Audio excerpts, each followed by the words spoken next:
Hello' viewers, মই cake শিকাওঁ বুলি আপোনালোকে জানেই। এইবাৰ মই নলবাৰীত আহি আছোঁ। নলবাৰীত মই মাৰ্চত আহি আছোঁ। মাৰ্চৰ 5 তাৰিখ মই নলবাৰী আহি আছোঁ। আপোনালোকে যদি শিকিব বিচাৰে, মোৰ স্ক্ৰীনত নাম্বাৰটো আহি আছে, সেই নাম্বাৰত বুকিং কৰি ছিটটো আপোনালোকে বুকিং কৰি লওক। যেনেকৈ মই ভিডিঅ'টো দেখাইছোঁ, ঠিক মই তেনেকেই হাতত ধৰি ধুনীয়াকৈ শিকাই দিওঁ। ইয়াতে এটা প্ৰশ্ন সকলোৱে কৰে, ইনবক্সত সকলোৱে মোক প্ৰশ্ন সুধি আছে যে আমি বেছি লেখা পঢ়া নাই, আমি কেক বনাব পাৰিম নে নাই, কেকৰ বিজনেছ কৰিব পাৰিম নে নাই।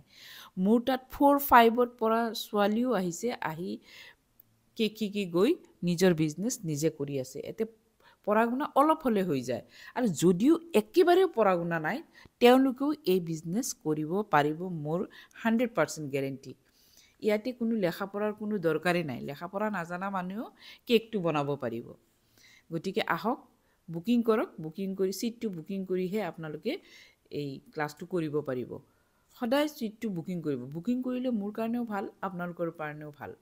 এতিয়া চাওক, তেনেকৈ বুকিং কেকটো শিকোৱাৰ পাছত মই কেনেকৈ পেকিং কৰিব লাগে, কেনেকৈ বিজনেছ ষ্টাৰ্ট কৰিব লাগে, তাৰপিছত চাৰ্টিফিকেট মই দি দিওঁ। চাৰ্টিফিকেটখন সেই